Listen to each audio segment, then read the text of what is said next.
What if the most disturbing part of history wasn't war or royalty, but everyday life?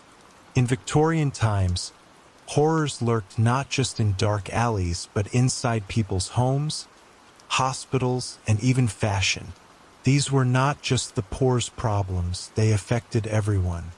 We're peeling back the polished image of the Victorian era to reveal the nightmares no one talks about. And wait until the final chapter, because what they did to the dead will haunt you. But before we dive in, let me know if you're enjoying this kind of long, gentle history. Feel free to tap that like button and subscribe, only if you truly love what I'm doing here. And in the comments, share where you're tuning in from and what time it is in your city. I always love seeing our little bedtime crew gathering from every corner of the world. Now lower your lights, maybe let a soft fan hum in the background, and settle in. Let's ease into tonight's quiet journey together. Chapter 1: Nightwalkers and Body Snatchers. By daylight, the Victorian era looked like a portrait of progress. Horse-drawn carriages, well-dressed gentlemen, orderly streets. But once the sun dipped behind the soot-stained buildings, a darker world stirred awake. In the shadows of cemeteries, a sinister trade blossomed. Medical science was advancing, demanding fresh corpses for dissection and study. But donors were few. The law forbade the use of most bodies for medical purposes, so the living turned to the recently dead. Graveyards became hunting grounds. Under the cover of night, figures crept silently with shovels in hand, their boots muffled in the wet soil. They weren't mourners. They were resurrectionists, men who made a living stealing corpses. Some worked alone, others in well-oiled gangs. Their goal was simple: find a fresh grave, dig fast, remove the body, and vanish before dawn. Every night was a race against decay and discovery, and the dead were never safe for long. It began innocently, at least to them. Medical colleges couldn't teach surgery without real human bodies. Cadavers were essential for future doctors to learn their craft.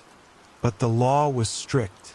Only executed criminals could be legally dissected, and executions weren't nearly frequent enough. That's when grave robbing became not only common but profitable. Bodies were a currency, and the demand never stopped. Some universities even looked the other way, pretending not to know where the bodies came from. The body snatchers weren't seen as murderers. Not yet. They were service providers to science. Still, the public was horrified. Families began guarding graves for days after burial. Iron cages called mort safes were placed over plots. Gravestones grew heavier. People weren't just burying loved ones. They were preparing for war against the living who came to take them back. The process was coldly methodical. Resurrectionists would track funerals, taking note of freshly dug graves. They preferred new burials. Less decay meant higher value. Just a day or two later, they would return. Working in teams, one would keep watch while the others removed the topsoil. Digging didn't take long. They only needed to expose the top of the coffin. With a hook or crowbar, they'd crack the lid and drag the body out, usually by a rope or under the arms. They never took the whole coffin. It was bulky, noisy, and unnecessary. Once the corpse was secured, they covered the grave again to avoid suspicion. The stolen body was packed into a sack or cart and whisked away. In less than an hour, the job was done. In the dead of night, someone's mother, brother, or child was gone forever, sold before sunrise. The value of a cadaver depended on condition and freshness. A well-preserved adult body could fetch more than a month's wages. Children's bodies, though rare, were especially prized by anatomy schools wanting to study different growth stages. The black market became organized. Middlemen coordinated deliveries. Some undertakers secretly worked with the thieves. Others paid them off to keep quiet. Cities like Edinburgh and London became epicenters of the trade. Medical students were expected to participate, or at least keep silent. Many developed stomachs of steel and hearts of stone. They saw corpses as tools, not people. The dead lost their names.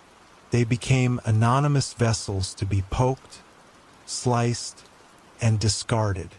For many in the medical world, it was a grim necessity. But outside those halls, horror was building.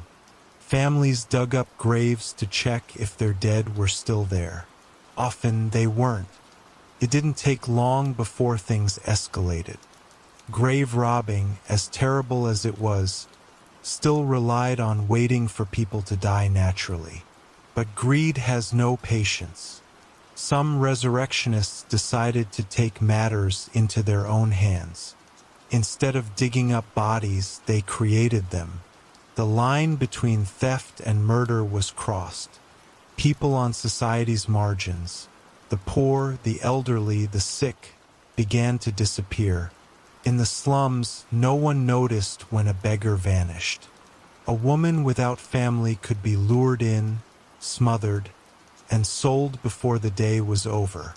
These new providers weren't robbing graves anymore. They were harvesting life. They became known not just as resurrectionists, but as death merchants. And now, the bodies they delivered were fresher than ever. Suspiciously so. The most chilling part wasn't just the murder. It was how easily society pretended not to see it. Medical schools welcomed the steady supply. Professors asked no questions. Students dissected without guilt. Law enforcement was slow to act. Unless a prominent citizen vanished, there was little urgency to investigate. Most victims were invisible to society before they died, and just as forgotten afterward. The system that had once turned a blind eye to grave robbing now helped sustain something worse. Whispers began to circulate in the streets. People locked their doors tighter. The poor avoided strangers. Parents warned their children not to speak with men carrying sacks. And still, the trade grew. Every dead body was money. Every silence bought another night of horror. In some cases, the public fought back. Cemeteries became battlegrounds. Families hired guards to patrol burial grounds. Some sat vigil by the grave for nights on end, keeping lanterns lit and eyes open. The more desperate hired armed men or even built traps into the grave. Spring-loaded spikes or hidden bells that would ring at the slightest movement. Graveyards installed watchtowers. Yet no defense was perfect. The resurrectionists were skilled, experienced, and always one step ahead. And every grave they robbed made them bolder. Even the wealthiest families weren't safe. Ornate tombs and mausoleums were still vulnerable to determined thieves. The only real safety was cremation, but it was rare and controversial. Most people had no choice but to hope their dead rested in peace. Many didn't. Public outrage finally reached a boiling point when certain murders couldn't be ignored. High-profile cases surfaced where the killers weren't just robbing graves. They were luring victims into death. The scandal ignited newspaper headlines. Trials were held. Some resurrectionists were hanged. Others vanished before they could be caught. But the damage had been done. The trust was broken. People no longer believed their dead were safe. The idea of death as a sacred transition was shattered. It became something to fear even more than life. After all, what was the point of a peaceful death if your body ended up dissected on a slab, or worse, helped someone else learn to kill? The Victorian obsession with science had consumed itself, feeding off the very souls it claimed to save. Eventually, laws changed. The Anatomy Act aimed to solve the problem by allowing unclaimed bodies, mostly from workhouses and hospitals, to be used legally. In theory, this should have ended the body snatching. But the scars remained. Fear lingered. The public still distrusted doctors, hospitals, even the graveyard itself. The image of a corpse being dragged through the mud at midnight refused to fade. And the practice never fully disappeared. In some corners of the world, where regulation was weak and poverty rampant, resurrection men carried on in secret. The shadows still knew their names, and in the basements of forgotten buildings, the dead were still useful. Looking back, the story of Victorian body snatching is more than just a tale of crime. It's a glimpse into how society balances morality and progress. The thirst for knowledge drove people to desecrate the sacred. The pursuit of healing created its own kind of sickness. Doctors, hailed as saviors, became silent accomplices to horror. Families, already broken by grief, were robbed twice, once by death and again by the living. And those whose bodies were stolen, they were the silent victims, lost in history, unnamed in textbooks, erased by the scalpels of science. Their stories remind us that even progress has a cost. In the end, the resurrectionists weren't just criminals. They were symptoms, signs of a society that valued advancement over ethics, where poverty was a hunting ground, where even in death, the poor couldn't rest. And though the era of body snatching has passed, its lesson remains. Every time science moves forward, we must ask, at what price? Who pays for the future? Because history doesn't just live in books. Sometimes it rises from the grave, with dirt on its hands and a story to tell. And now, as we walk away from those moonlit graveyards and back into the gaslit streets, we realize something terrifying. The Victorians built their world on bones, quietly, desperately, and without permission. What they did in the name of knowledge was never forgotten by the soil. And if you listen carefully at night, some say you can still hear the shovels. Chapter 2: Death Photography and Mourning Obsession. In the flickering candlelight of a Victorian parlor, a child sat perfectly still, dressed in her Sunday best, eyes half shut, hands folded neatly in her lap. But something was off. The child wasn't breathing. Her skin had a waxy stillness, her lips slightly parted in eternal silence. She was dead, and the camera was capturing the final memory her family would keep forever. This wasn't a rare moment. It was part of a deeply rooted obsession. In Victorian times, death was not something hidden. It was something embraced, even celebrated. Families invited it into their homes, into their rituals, and into the frame of a photograph. Mourning wasn't just emotional. It was theatrical. Elaborate black clothing, post-mortem portraits, and weeks, sometimes months, of mourning customs. Death wasn't the end. It was a performance. And through this performance, the Victorians tried to keep the dead alive, at least in appearance, for just a little longer. Photography was new and expensive, but for many, it was the only way to preserve a loved one's image. So when someone died, especially a child, a photographer would be called not a priest, The body was cleaned, dressed, and often propped up to look as lifelike as possible.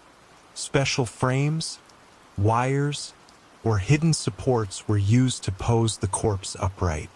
Sometimes their eyes were painted open on the final image. In group photos, living siblings sat beside their dead brother or sister. In some cases, you wouldn't know who had passed until you noticed one figure looked just a little too still, a little too perfect. These portraits weren't meant to be grotesque.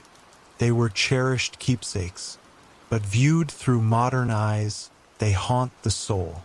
In sepia tones, death looks almost gentle, but the story behind those eyes tells a colder truth. The Victorians didn't just remember the dead. They staged them. Mourning customs didn't end with photographs. There were rules, strict, unwritten, and oppressive. Widows were expected to wear black for at least 2 years, often more. The fabric had to be dull and textureless. Jewelry was limited to items made from the deceased's hair. Locks were braided, woven, and sealed into lockets, rings, or brooches. Some women carried hair bracelets everywhere. In the upper classes, mourning clothes became so elaborate that they formed an industry. Fashion houses made black gowns by the dozens. Mourning hats, veils, gloves, and umbrellas all became part of the ritual. Some families even hung black crepe on their doors. This wasn't just sadness. It was spectacle. The more you mourned on the outside, the more it was believed you truly loved the one who had passed.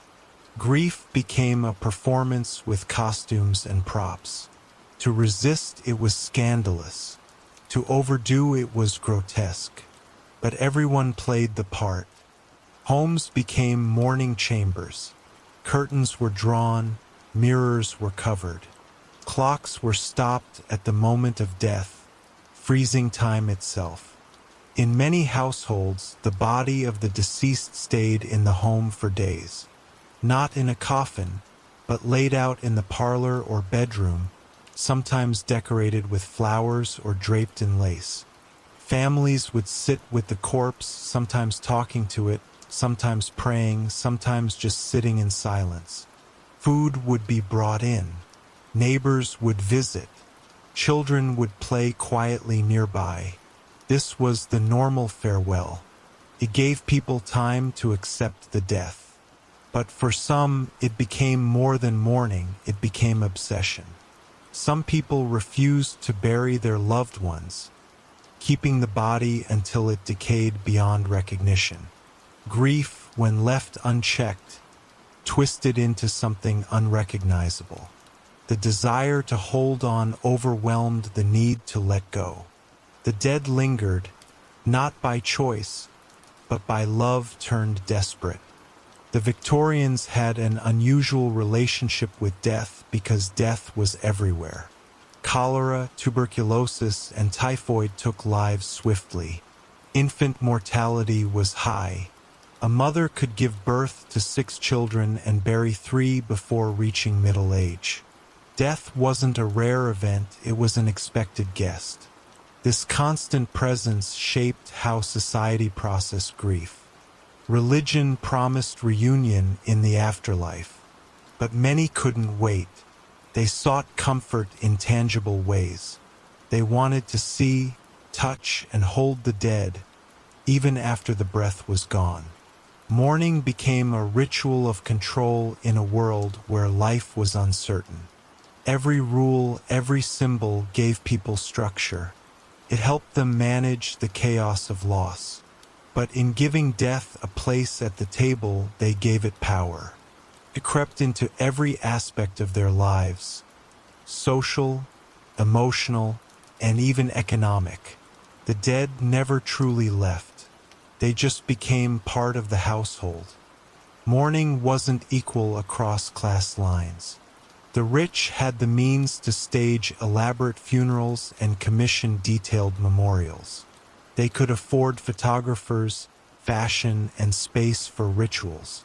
The poor, however, often had nothing but their grief. Still, even among the working class, traditions persisted. Makeshift wakes were held in cramped tenements. Penny photographers took blurry, rushed death portraits. Hair jewelry was fashioned from home. Even in poverty, people clung to mourning customs, sometimes going into debt just to have a coffin. Death was the great equalizer, but mourning revealed the social divide. It was about dignity as much as it was about grief. To mourn properly was to be respectable, no matter how much or how little one owned. In this way, mourning became a way for the poor to claim humanity, to say that their dead mattered just as much as anyone else's. And they refused to let go quietly. Children were often the most mourned, yet their deaths were the most common. Victorian children died from infections, accidents, and malnutrition.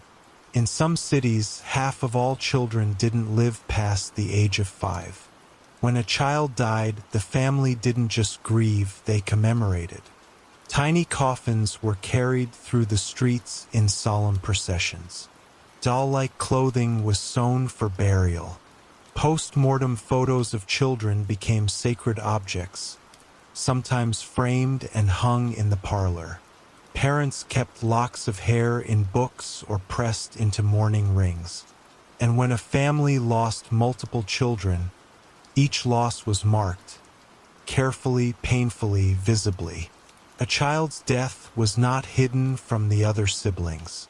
They attended the funeral, they touched the body, they lived with the reality of mortality. In a world where life was fragile, children learned early that love could disappear overnight. So they too learned to remember and to fear the silence that followed. This fascination with death reached into art, literature, and popular culture. Theaters performed mourning-themed plays.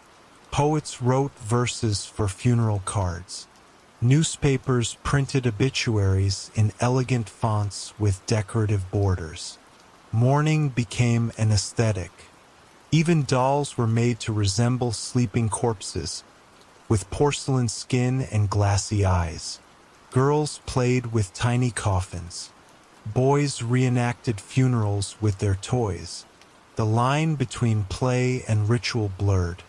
Some might call it macabre. Others saw it as education. Death wasn't hidden behind hospital walls or cold institutions. It was taught, lived, experienced. The Victorians didn't run from it, they designed around it. The beauty and horror were intertwined. And for many, that was a source of comfort. Because if death was part of daily life, then maybe it wasn't so terrifying. Maybe by dressing it up, naming it, and photographing it, they could keep it from winning. Not everyone found peace in these customs. Some families found themselves trapped in grief that never ended. Mourning became a cycle. Widows wore black for the rest of their lives, unable to remarry or shed the weight of the veil. Others spiraled into superstition. They held seances to contact the dead. Mediums became household names, promising to bridge the gap between this world and the next.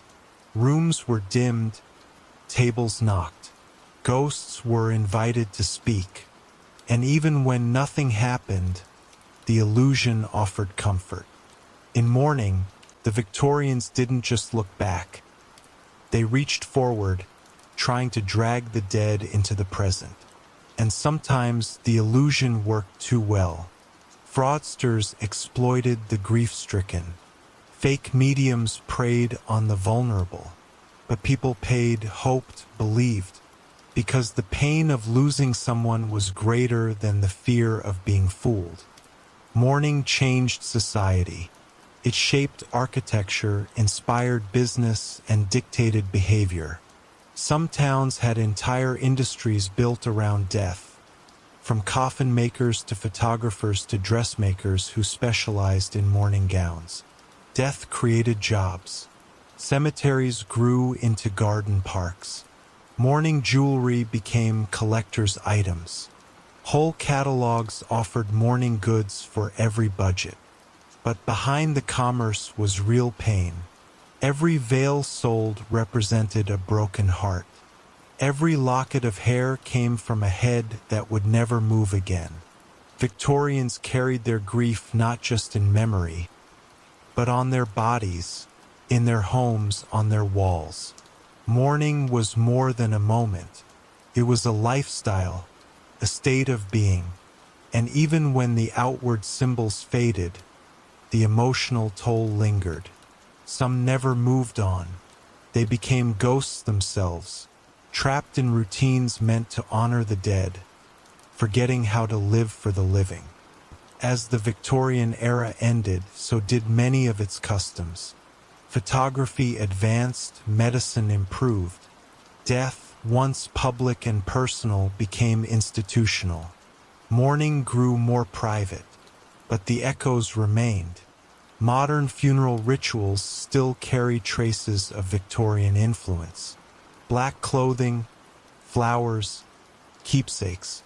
Even our discomfort with death may be a backlash to how openly Victorians embraced it. Today, death is often hidden, in hospitals, behind screens. But for the Victorians, it was a constant companion. They dined beside it, slept beside it, captured it in photographs, and loved through it no matter how painful.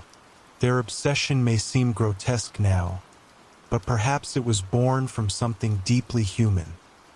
The desperate need to remember, to hold on, to not let go too soon. In that way, their mourning was not madness. It was hope disguised as ritual. And so we leave the parlor, where the dead once sat for portraits, and step back into the modern world. We might lock away our grief more discreetly now, but we still feel the same ache. The Victorians showed us what happens when grief consumes the living, when love becomes fixation. They built a world where the dead were always watching, always posed, always present. And whether we find that tragic or terrifying, we cannot look away. Chapter 3: Poison in the Wallpaper. The Victorian home was a sanctuary, or so it seemed. Behind the lace curtains and polished furniture, families believed they had built a fortress of refinement and elegance. But lurking within the patterned walls was a silent killer. The very wallpaper that brightened their rooms was laced with poison. Specifically arsenic, a chemical as deadly as it was beautiful. Victorians adored vivid greens, especially a shade called Sheely's green. It was bold, vibrant, fashionable, and it was lethal. Every inch of wallpaper that bore this color was potentially a death sentence. People decorated nurseries, bedrooms, parlors, and hallways with it, unaware that the pigments released toxic particles into the air. Slowly, silently, invisibly, they were breathing in their own demise. Headaches turned into vomiting, coughs into convulsions. Some thought it was flu. Others blamed bad air. No one suspected the beautiful patterns on the wall. Death in Victorian homes wore the disguise of elegance. The danger wasn't limited to wallpaper alone. Arsenic found its way into artificial flowers, book covers, playing cards, and even children's toys. Women's dresses glimmered with the same deadly pigment. Fashionable women wore green gowns that shed poisonous dust with every movement. Some even licked the thread while sewing, unknowingly ingesting small doses of arsenic daily. Perfumed gloves and decorative fans contained the substance. It was a chemical marvel of the time, praised for its brightness and resistance to fading. But as families admired their stylish interiors, children played on arsenic-painted floors and babies teethed on painted cribs. The symptoms crept in slowly: fatigue, breathing trouble, peeling skin, and worse. But in an age where germ theory was still controversial, few connected the dots. They thought it was just bad health, poor diet, or misfortune. Meanwhile, arsenic kept killing in silence, without scent, without mercy. Manufacturers knew something was wrong. Reports began to circulate. Green dyes caused mysterious illnesses among workers. Factory girls who handled arsenic pigments developed sores, dizziness, and chronic coughs. Some collapsed right at their sewing tables. Yet company owners denied the risks.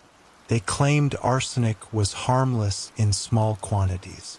Some even suggested it was good for the complexion. The truth was inconvenient.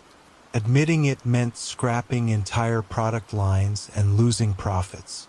So they buried the facts. Designers continued to sell arsenic-laced wallpaper, framing it as a mark of luxury. Doctors who raised concerns were ignored or mocked. Critics were labeled hysterical. The illusion of domestic perfection was more valuable than safety. So the danger spread room by room, house by house.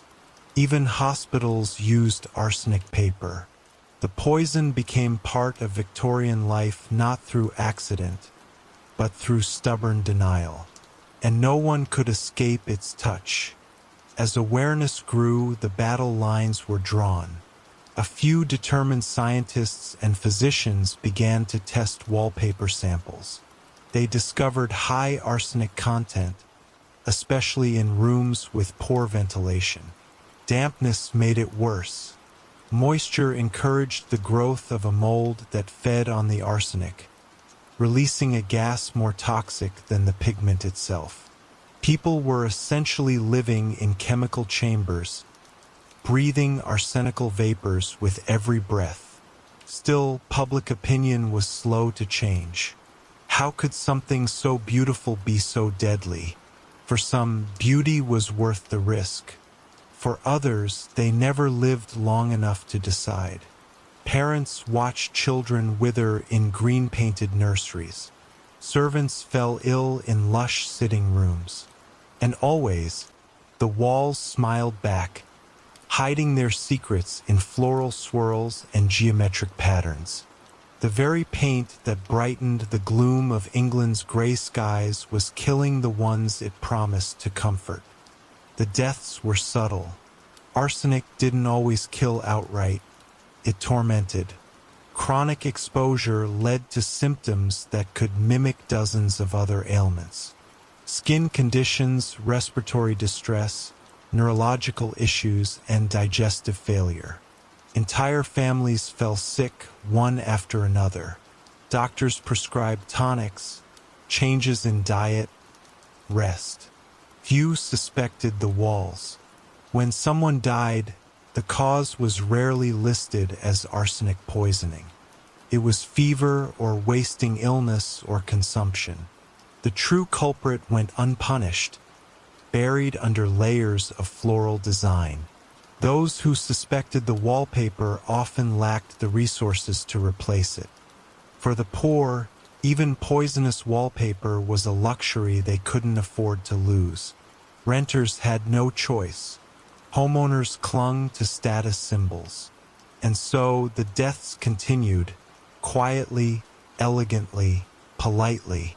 Death in Victorian homes was rarely loud. It came dressed in green, with a gentle smile and a final breath. Even royalty was not immune. Rumors circulated that aristocratic residences, even royal chambers, featured arsenic-laced decor. If the palace wasn't safe, who was? But the culture of denial persisted. Science was still a battleground. Medicine fought against superstition, and profit fought against truth. Some claimed that removing the wallpaper caused more panic than poison. Women fainted, men argued.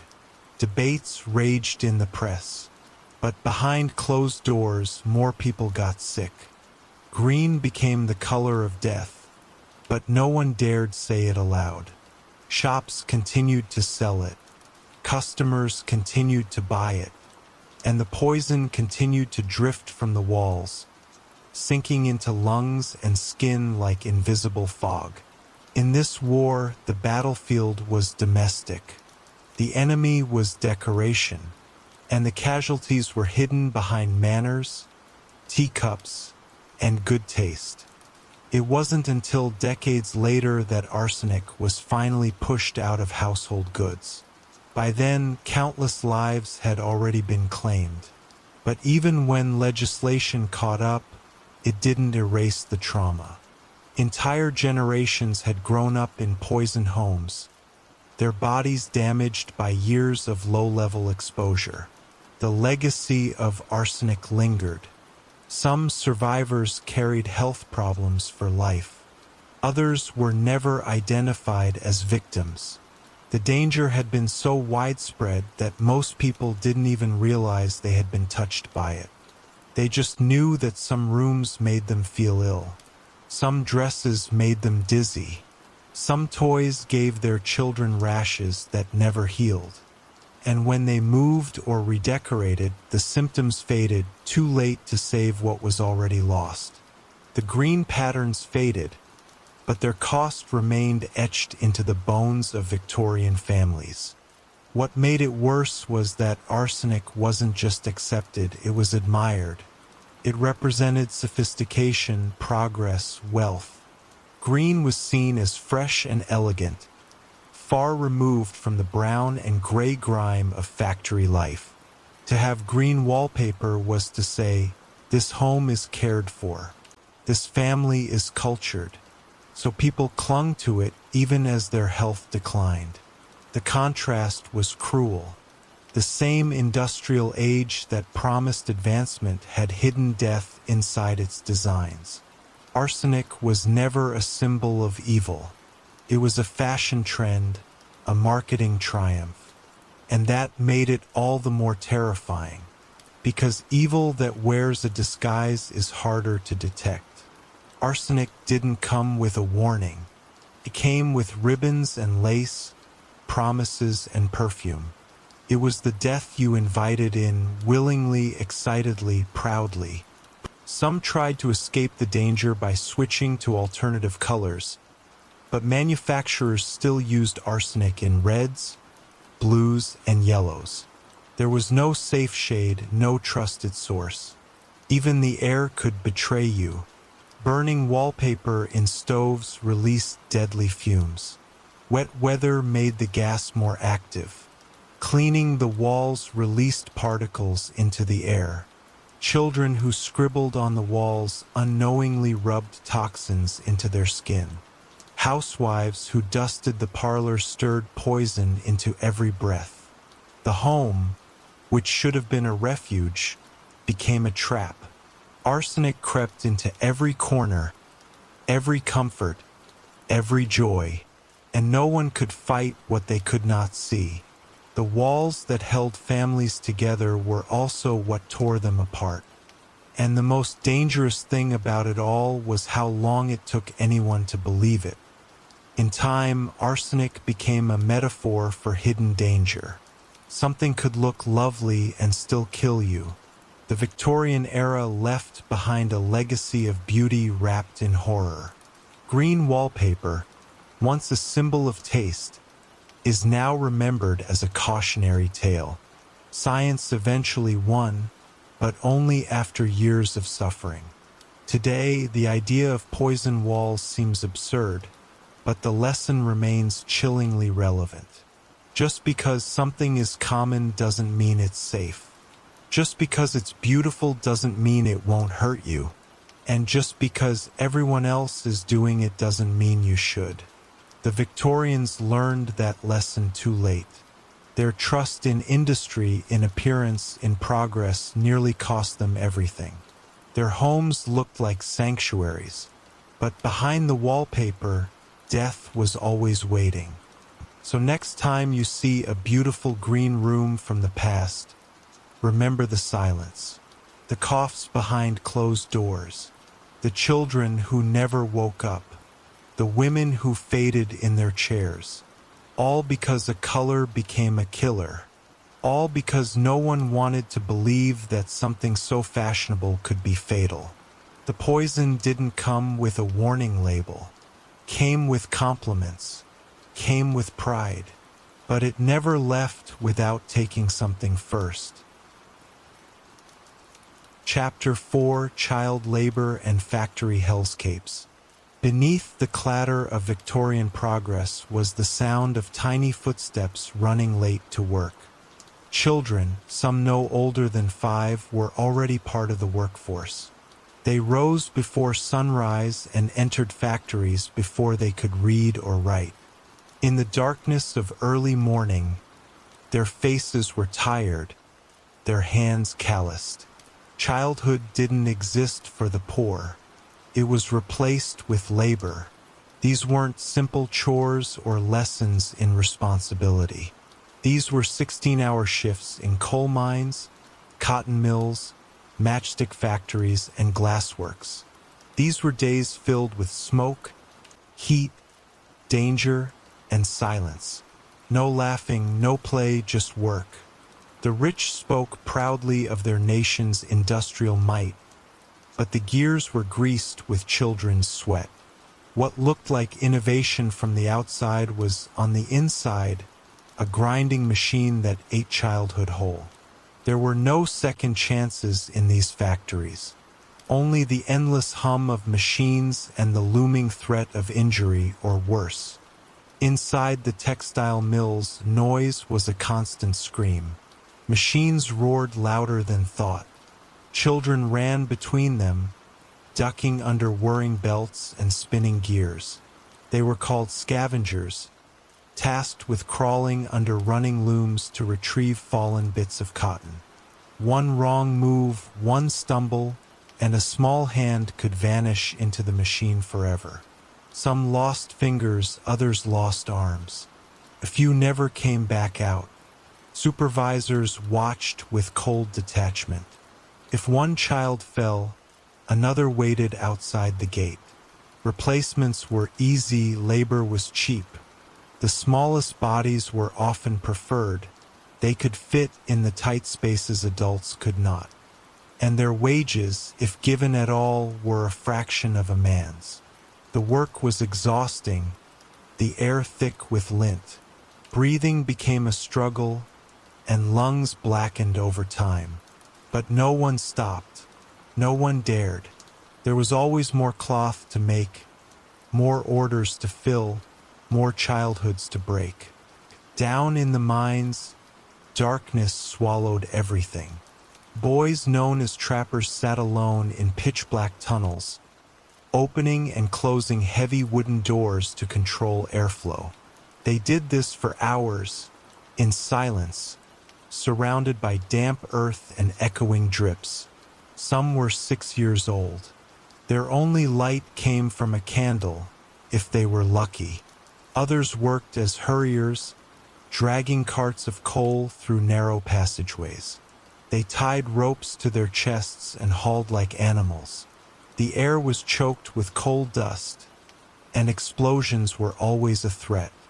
One spark could trigger a chain reaction, burying everyone alive. Children who survived long enough developed twisted spines, stunted growth, and failing lungs. But their families needed the money. Even a few pennies could mean the difference between eating and starving. So parents sent them in with trembling hands and watched them vanish into the earth, praying they'd return at the end of the day, alive and breathing. The matchstick factories were no better. In rooms soaked with the pungent smell of chemicals, young girls dipped wooden sticks into vats of white phosphorus. Their skin absorbed it slowly, and some developed a condition called phossy jaw. It began as a toothache, Then the jawbone rotted, crumbled, and left behind gaping holes in the face. The pain was constant, the smell unbearable.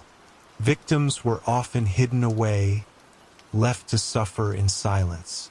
Still, girls kept working. The factory needed matches.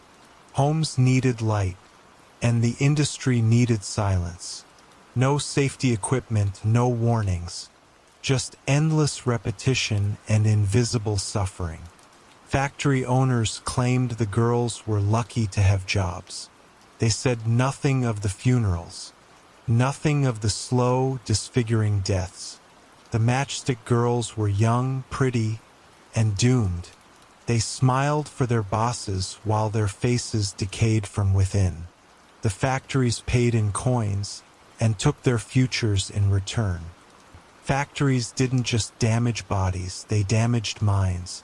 Children learned to suppress pain, to fear rest, to accept punishment. Discipline was harsh. A child who slowed down was whipped. One who cried was mocked. Some were locked in dark closets or beaten in front of others. Shame and fear replaced education. Most never saw a school. Reading was a luxury. Learning to spell your name didn't matter if you could haul coal. Childhood was treated as a defect, something to be worked out of a person. Laughter became rare, smiles suspicious. Children aged before their time, their faces etched with the weariness of survival. They grew up without stories, without play, without kindness. In the eyes of the factory owners, they were not children. They were tools. And when tools broke, they were discarded. The system didn't care about innocence. It only cared about output. And that cost more than anyone was willing to admit. In the wealthier parts of the city, life moved differently. Children there played with dolls, read books, and attended piano lessons. Their hands were soft, their lungs clear. Their nightmares were of fairy tales, not factory fires. For them, child labor was a distant rumor, something discussed by adults, if at all. But just beyond their manicured gardens and quiet streets, another world raged. One filled with grime, smoke, and the cries of children too exhausted to speak. The divide was enormous, and it was intentional. The suffering of the working class was hidden behind walls, both physical and societal. To acknowledge it was to confront a broken system. So the upper classes looked away.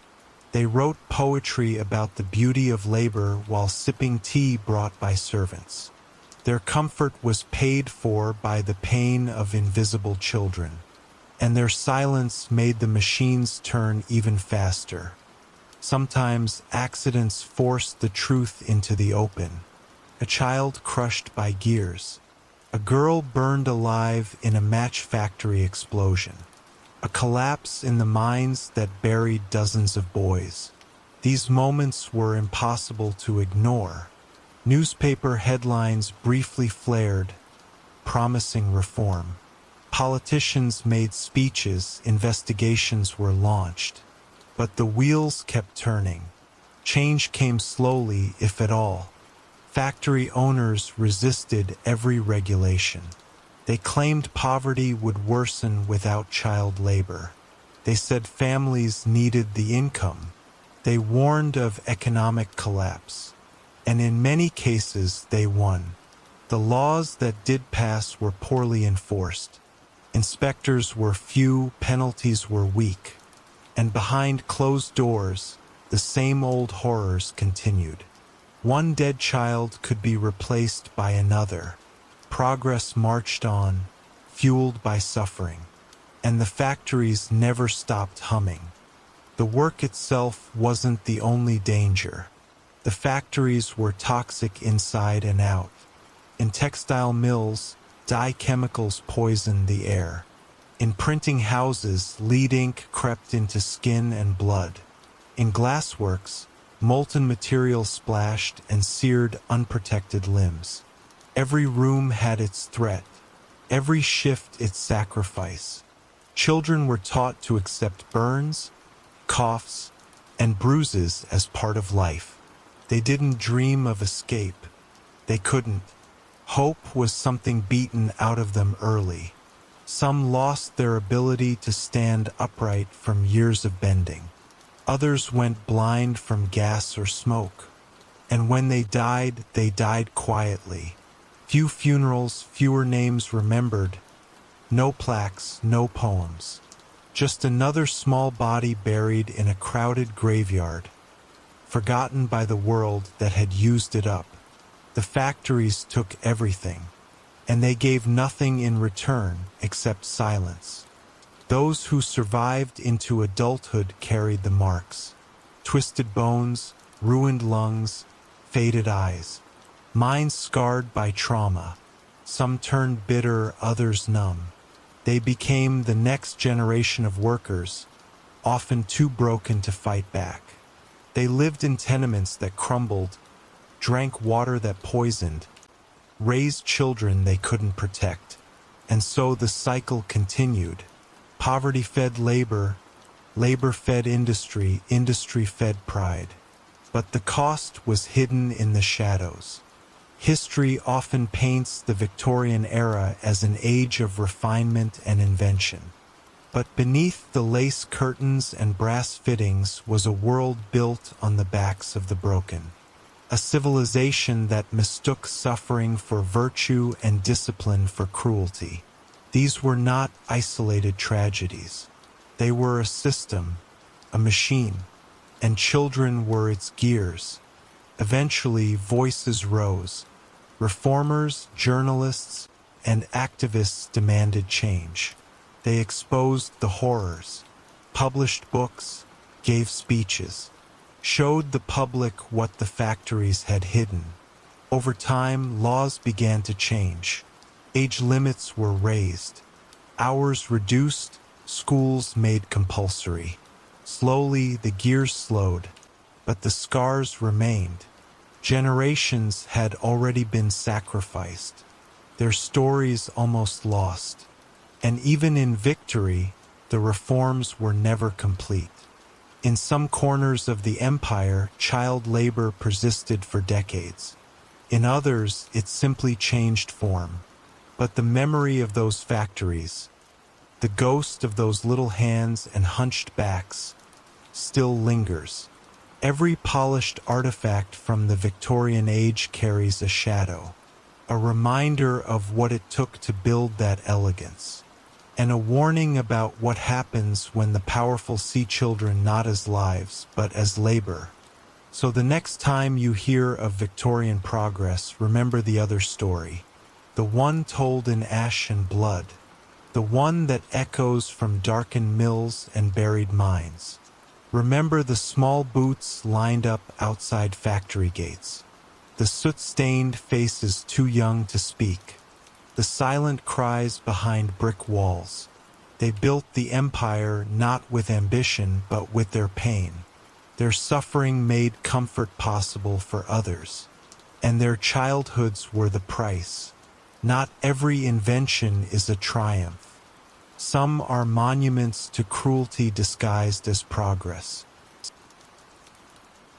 Chapter 5: Medical Nightmares and Bleeding Treatments. Imagine walking into a hospital not to be healed, but to be experimented on. That was Victorian medicine, a world where bloodletting was common and leeches were considered lifesavers. Cleanliness was a myth. Surgeons operated with filthy hands and reused instruments coated in dried blood. Sterilization wasn't a standard, it was a theory many dismissed. You might survive the illness, but not the treatment. In many hospitals, screams echoed down the corridors, not from the disease, but from the procedures meant to cure it. Anesthesia was rare. Ether was new and risky. Many surgeries were performed with the patient fully conscious. pinned down by attendants, biting on leather straps. If the operation didn't kill you, infection often did.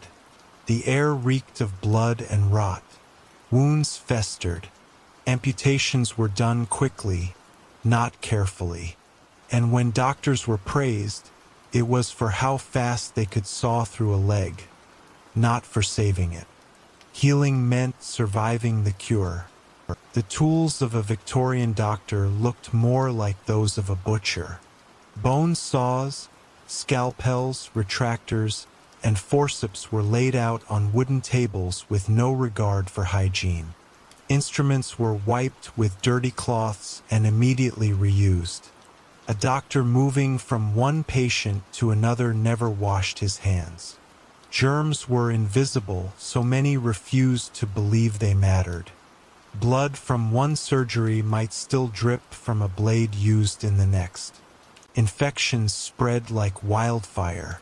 Operating theaters, open to the public like plays, were filled with spectators. Medical students and curious citizens watched procedures like entertainment. No gloves, no masks, just gasps and clapping when it was over.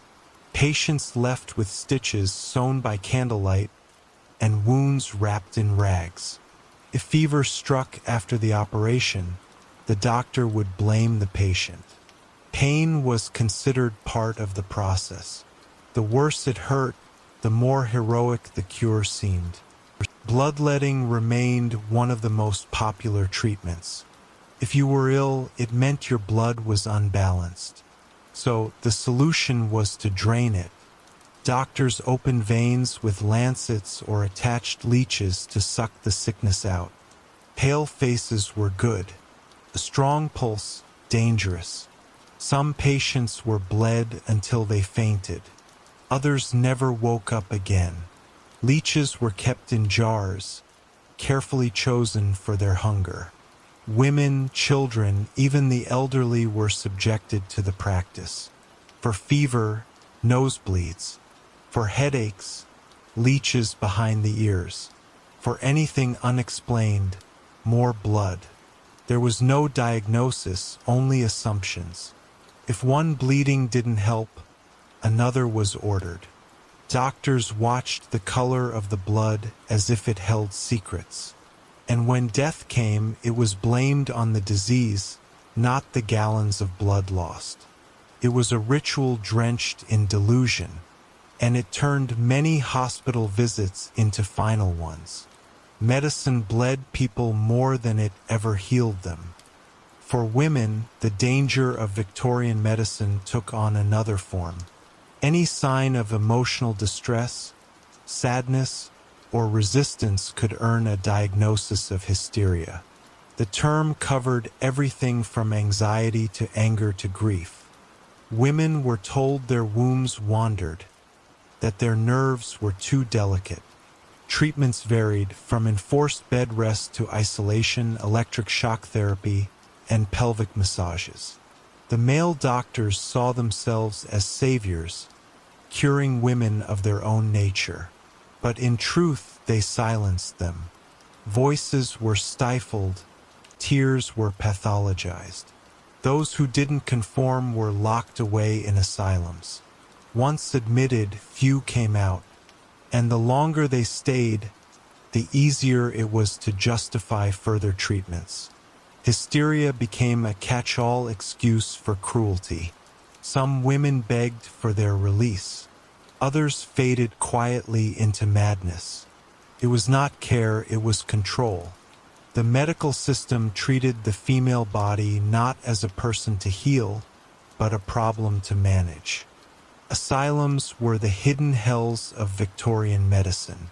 Behind their tall iron gates, patients endured treatments that resembled torture more than therapy. Ice baths were routine. Bodies plunged into freezing water to shock the mind into sanity. Other times, patients were strapped to spinning chairs, whipped around until they collapsed unconscious. Some were locked in darkness for days. Others were force-fed through tubes or given purgatives until their bodies emptied in exhaustion. Chains were used not metaphorically but literally. Patients slept in straitjackets. Screams were common at night, echoing through stone walls. The most disturbing part? Many weren't mentally ill at all. Some had been committed by spouses, employers, or families for being inconvenient. Women who defied their husbands.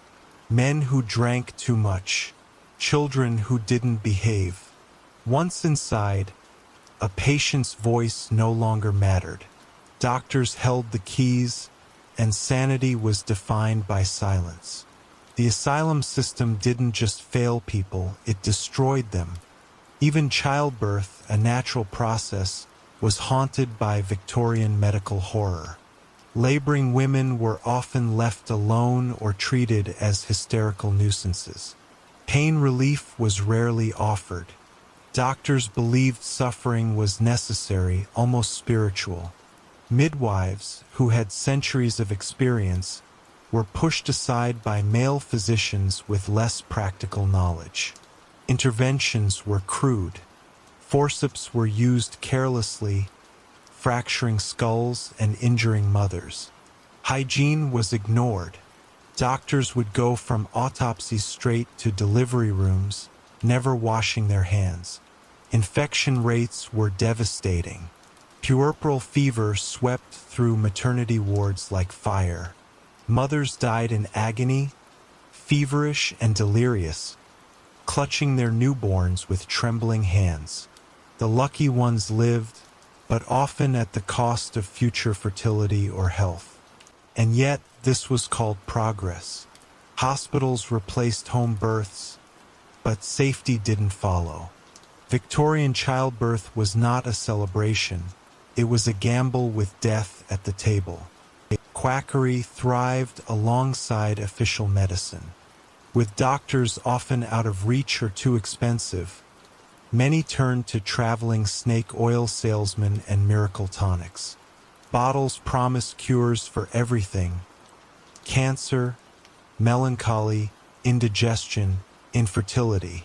Most were mixtures of alcohol, opium, or worse. Laudanum, a blend of morphine and alcohol, was widely sold over the counter. It dulled pain and numbed emotions but led many into quiet addictions. Even children were dosed with it to keep them calm. Mothers poured drops into their infants' mouths, not knowing it could stop their breathing. These elixirs were household staples. No regulation, no warning labels. Just elegant glass bottles and false promises. Some offered a brief escape from pain. Others sent people spiraling into dependency. The distinction between cure and poison was paper-thin. And often, the same hands that administered medicine delivered misery. In Victorian England, the line between doctor and charlatan was blurred by desperation. There were glimpses of progress, but they came slowly and at great cost. Joseph Lister began advocating for antiseptic procedures, urging doctors to wash their hands and sterilize tools. He was ridiculed at first, called alarmist. His ideas were too radical, too clean. But over time, death rates in his wards dropped. The science was undeniable. Others followed cautiously. Anesthesia, once rare and dangerous, began to spread. Ether and chloroform were used more widely. Operations became less terrifying, though still far from safe. The shift was uneven. Some hospitals modernized. Others clung to old habits. But the change had begun. Still, it came too late for many. An entire generation had suffered under medical traditions built on ignorance and pride. The stories that emerged of unnecessary surgeries, brutal therapies, and careless deaths painted a picture of a profession that had lost its way. Healing was never supposed to hurt this much. Pharmaceutical companies were born in this era, bringing both promise and peril. Pills and powders appeared with grand labels and lavish claims. Some were effective, others were scams. With no regulation, anything could be sold as medicine. Mercury was marketed as a cure, so was arsenic. Treatments for syphilis involved injections of substances that destroyed the body before the disease could. Mental illness was treated with restraints and cold water, while epilepsy was met with isolation. Even the beginnings of psychiatry were riddled with cruelty. Patients were subjected to lobotomies, electric shocks, and induced seizures. The logic was simple: reset the brain by force. The results were horrifying. Those who emerged were shadows of their former selves.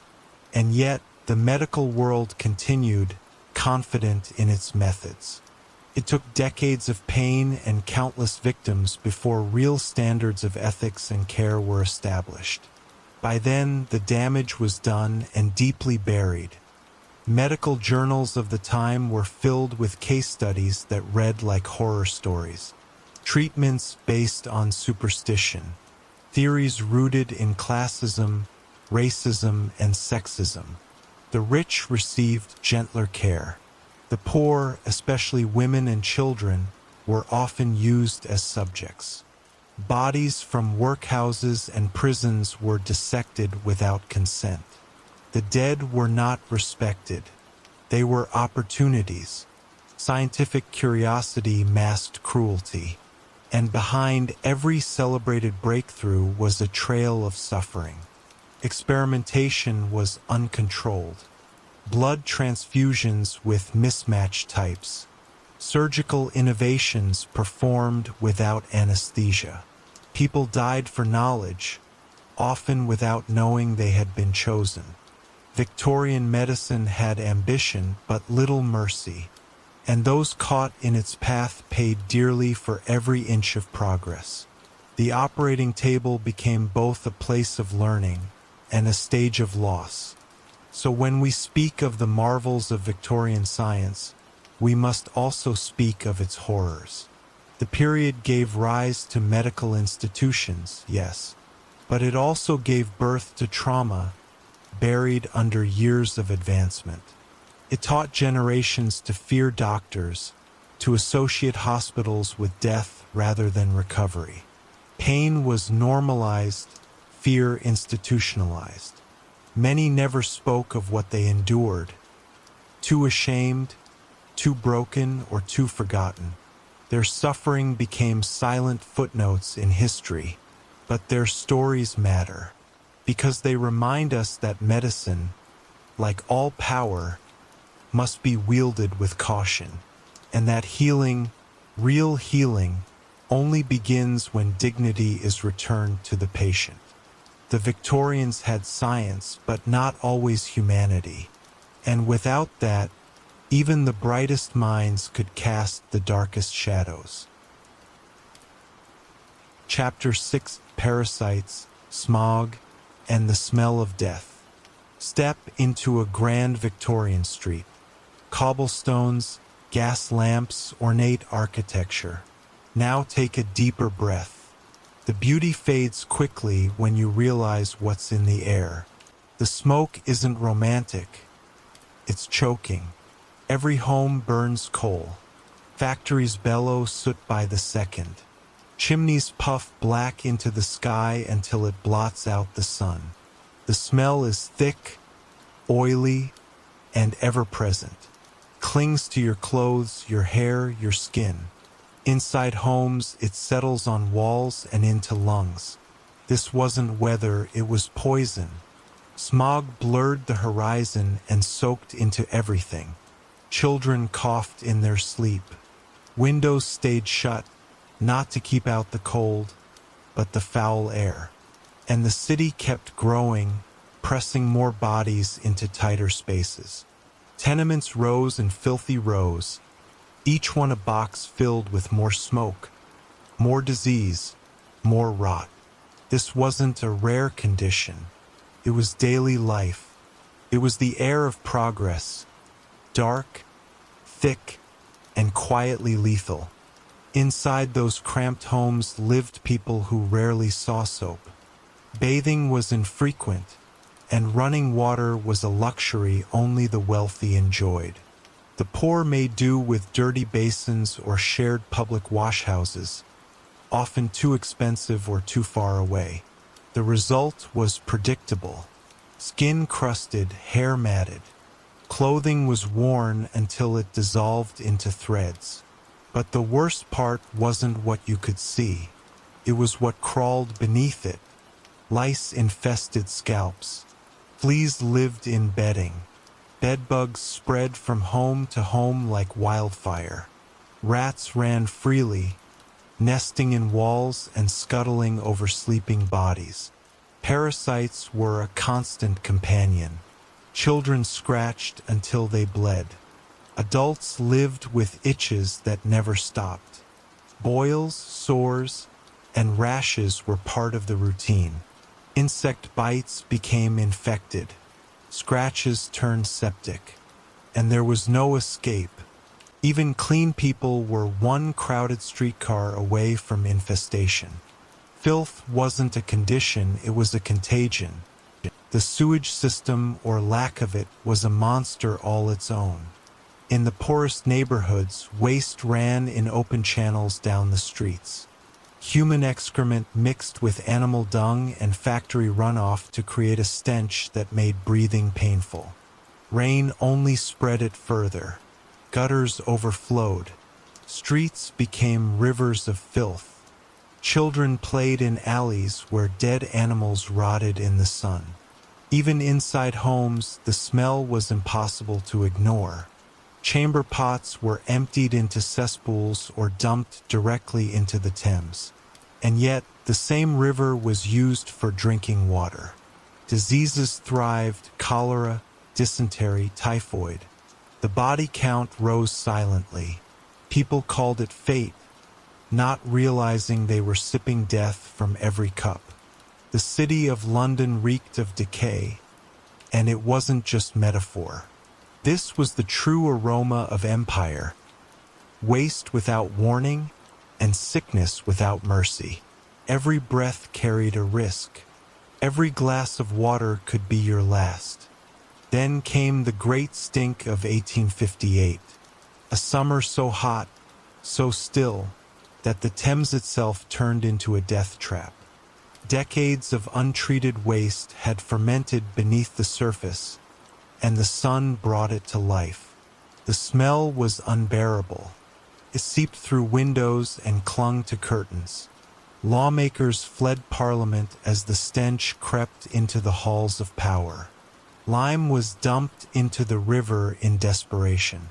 But it was too late. The horror had been growing for years, and now the city could no longer ignore it.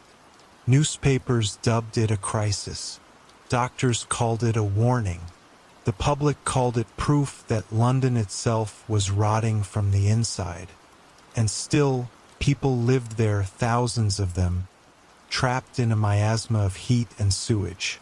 They slept through the fumes, ate with the stench hanging in the air, and somehow carried on, because they had no choice.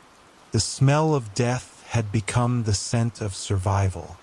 Disease in this environment was always ready to strike.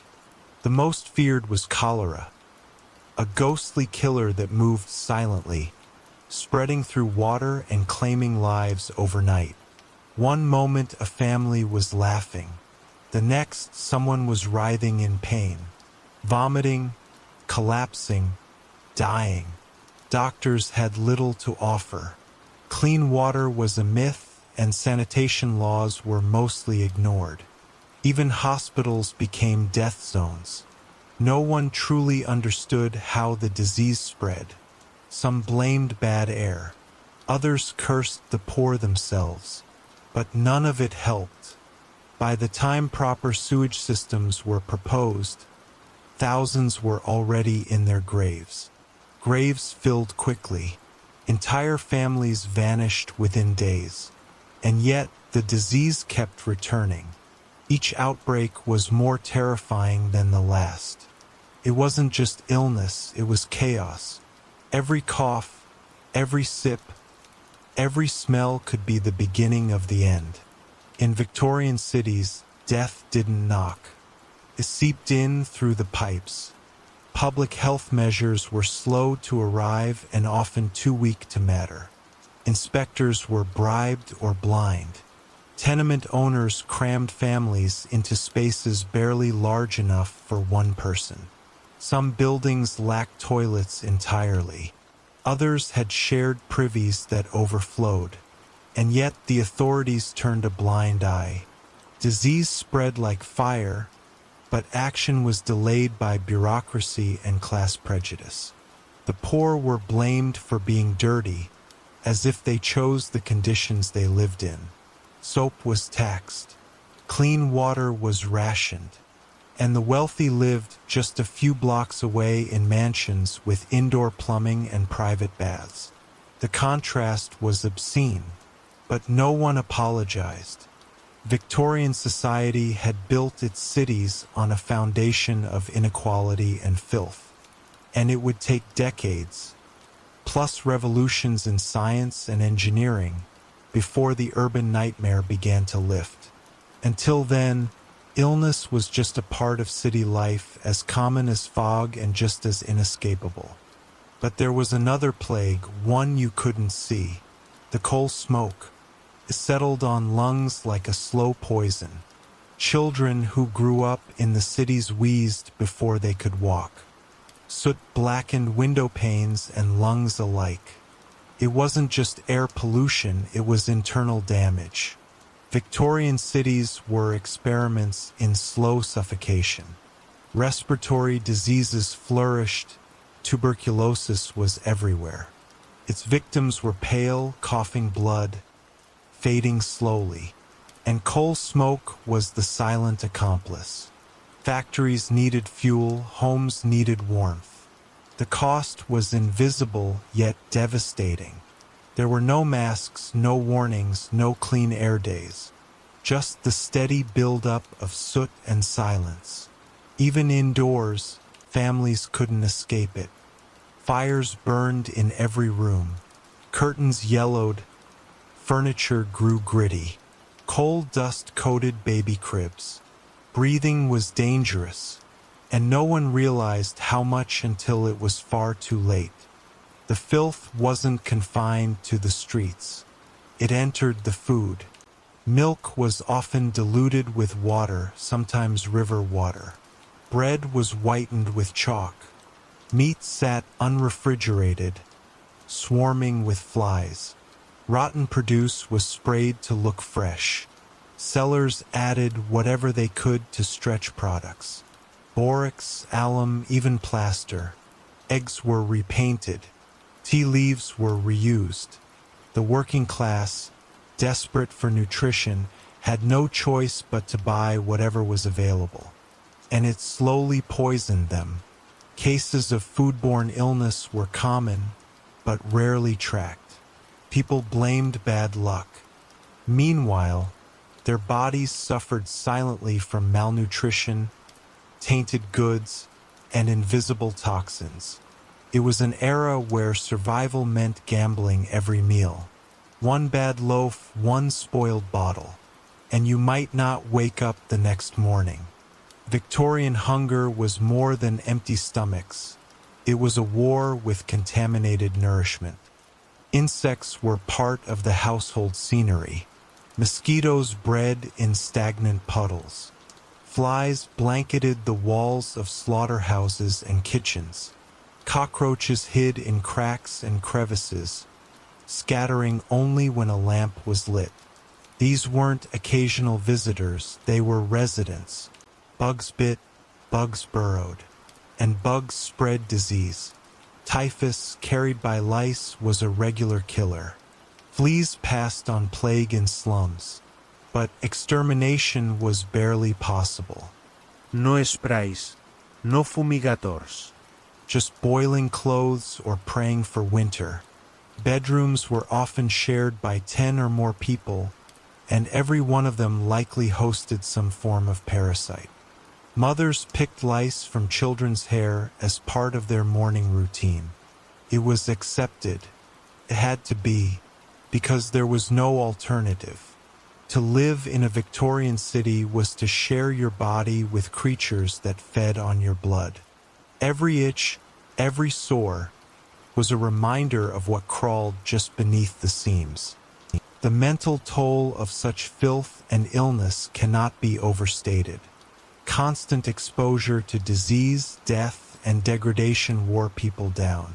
It was hard to have hope when your neighborhood smelled like a sewer. Hard to dream when your lungs burned from the air.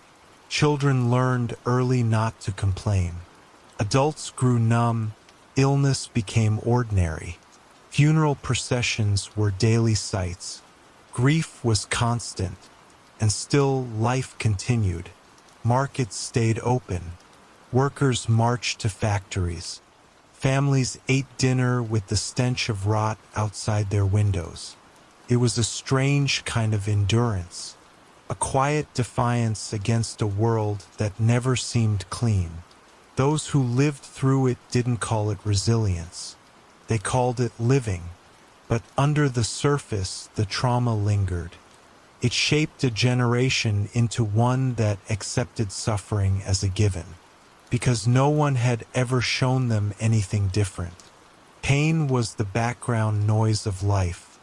Eventually, reform came, paved sewers, cleaner water, proper waste management. But it came slowly and with resistance. Money had to be spent. Systems had to change. And some believed the poor didn't deserve better. Yet once improvements were made, the difference was immediate. Cholera outbreaks diminished, air cleared. Slightly. Streets were less foul. But for decades, Victorian life meant breathing rot and scratching sores. It meant holding your breath near the river and boiling water you hoped was safe. It meant surviving against a backdrop of biological chaos. And that, more than any invention or empire, defined the age. The grandeur of Victorian Britain was built over a bed of waste.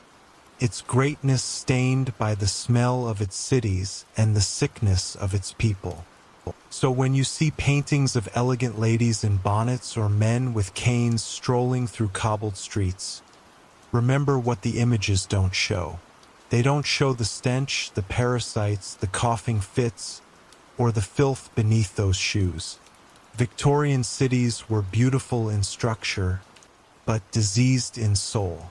They masked decay with design. Progress wore perfume to hide the rot. And the people, they walked through it every day. Eyes forward, lungs burning, skin crawling, hoping the next breath wouldn't be their last. Chapter 7: Coffin Alarms and Fear of Being Buried Alive. Of all the horrors that plagued Victorian life, plagues, poisons, parasites, nothing provoked dread quite like the fear of waking up in a coffin. Death was everywhere in that era, yet it was never fully trusted. Science was young, medicine was primitive, and the line between life and death wasn't always clear. People collapsed from fevers, seizures, comas, or unknown causes, only to be pronounced dead by doctors guessing at symptoms. With no heart monitors, no brain scans, and no embalming standard, death became a gamble. Were they truly gone, or simply asleep in a state too deep to detect? The question haunted the living, because the consequences of error were horrific. A person might be lowered into the earth while still alive, conscious, breathing, screaming into a wooden box buried 6 feet under. That fear spread across class, wealth, and education. If death could be mistaken, burial could become a slow execution. And Victorians wanted to be sure, absolutely sure. The solution was as grim as the fear itself. Safety coffins. Ingenious devices built not to comfort the dead, but to save the living. These special coffins were rigged with mechanisms that allowed the buried to alert the world above. Some came with ropes attached to bells, so if the person below stirred, a chime would ring at the surface. Others had flags, levers, even breathing tubes. One design included a glass window above the corpse's face, allowing grave watchers to peek in and look for signs of life. Another used a long metal tube with a whistle attached, ready to sound with the slightest exhalation. The concept was simple. If the dead weren't dead, they could say so. These contraptions weren't jokes. They were patented, sold, and buried. People paid extra to be laid to rest with the possibility of escape. In a world without trust in doctors or time, this was peace of mind, paid for in fear. But even with these devices, the terror didn't vanish. It just changed shape. Graveyards became places of anxious listening. Families hovered near fresh mounds, ears cocked toward the soil. Some stayed days after the burial, waiting for movement or sound. Funeral attendants were sometimes instructed to leave strings loose or attach locks that could be unfastened from the inside. Doctors began performing tests that bordered on the barbaric, all in hopes of proving the person was truly gone. Needles were plunged into hearts. Tongues burned with hot irons. Corpses were cut or stabbed to provoke reaction. And all of this was considered mercy, a last resort to prevent an even worse fate, waking up underground. The process of death became a theater of dread. It wasn't just about letting go. It was about proving the body had already let go of itself. The living feared burial more than dying. Death was a passage, but a mistaken burial was a trap. That fear wasn't unfounded. Across Europe and America, stories emerged of exhumed coffins revealing claw marks inside the lids, scratches from fingernails, broken bones, dislocated jaws. The horror of someone waking inside their tomb and desperately trying to escape was no longer just a tale. It was evidenced by the corpses themselves. Bodies were found turned over inside their caskets. Some were upside down, twisted in ways no calm death could explain. It became clear that, despite efforts, mistakes happened. Doctors erred, families were rushed, and coffins were sealed too soon. Newspapers published the tales, turning them into urban legends with real roots. The public began to demand more tests before burial. But in rural areas or during epidemics, haste still ruled. The dead were buried fast to prevent disease, and fear turned to fact. It wasn't just paranoia, it was a statistical risk. You could wake up in the darkness, alone, and no one would ever know. To make things worse, Victorian mourning practices amplified the anxiety. Funerals were often theatrical, ornate, and drawn out. Black-clad mourners wept publicly. Wakes were held in homes where bodies were laid out for viewing. But behind the curtains, whispers passed from guest to guest. Had they checked properly? Did the chest move? Was that a twitch? These ceremonies weren't just for closure. They were extended chances to catch a mistake. Days of watching, days of testing, and still unease lingered. Families insisted on last-minute examinations. Some hired doctors for a final confirmation. Others watched the corpse's lips or waited for a smell to be sure decomposition had begun. Death had to prove itself. Until the body rotted, no one truly relaxed. The funeral was no longer a moment of farewell. It became a countdown to certainty. Only once decay set in did relief begin. Before that, fear clung to every glance and every breathless silence. Even post-mortem photography played a role in this ritualized dread. The dead were dressed, posed, and captured in lifelike images. Eyes painted open, bodies propped into standing positions. For many Victorians, these images were the only family portraits ever taken. But in the back of their minds, another purpose flickered. If the corpse twitched during the process, it could mean life.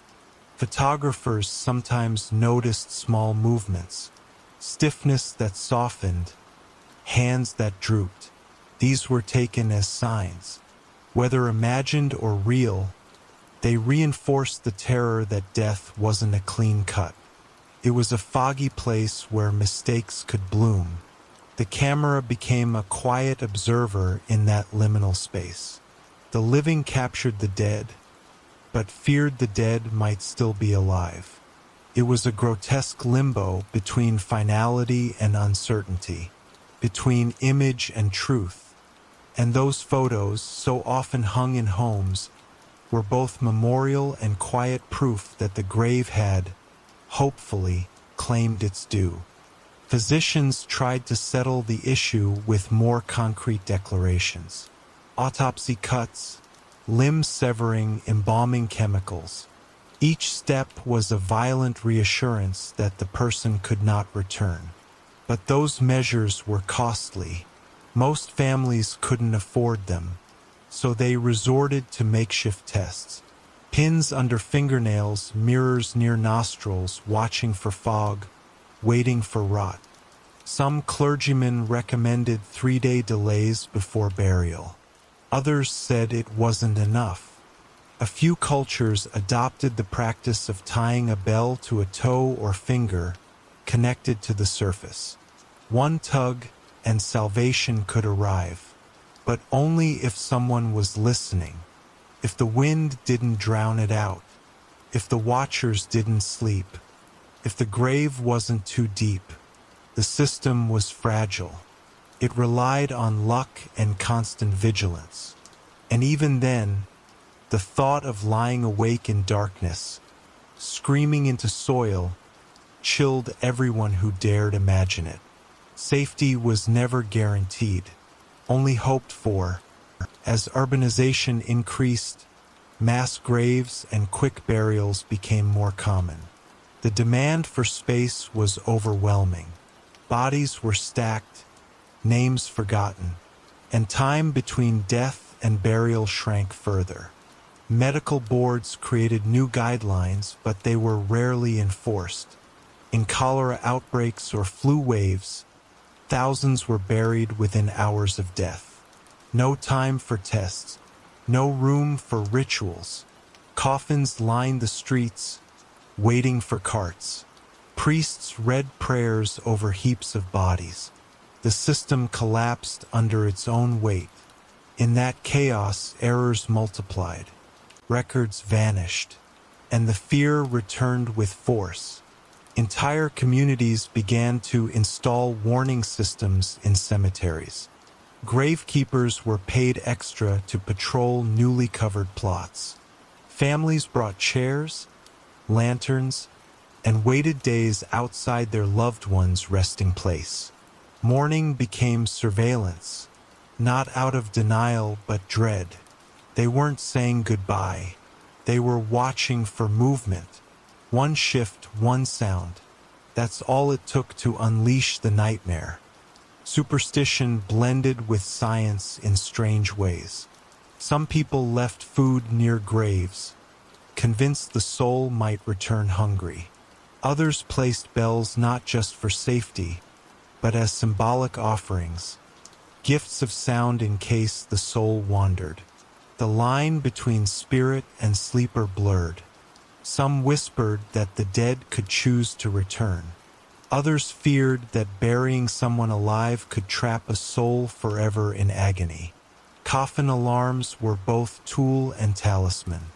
They were meant to serve the living, but also ward off the curse of mistaken burial.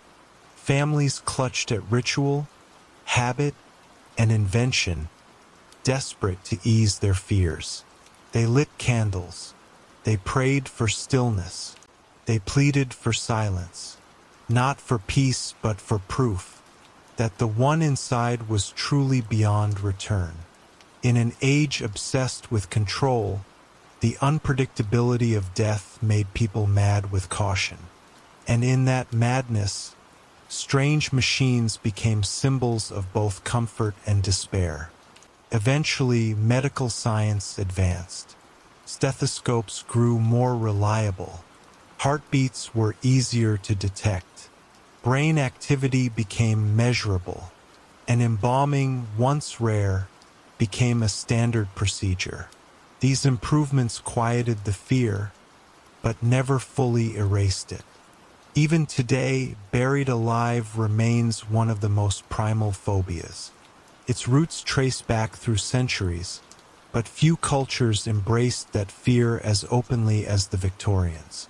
They didn't just fear it, they built around it systems, tools, rituals, all to guard against a fate worse than death. Awakening to the crushing weight of earth and silence. And though those bell-rigged coffins have faded from use, the echoes of their existence remain. Every horror story, every myth of the undead clawing free from the soil, is laced with the truth Victorians tried to avoid. That sometimes mistakes happen. That death, in all its finality, can sometimes be a lie.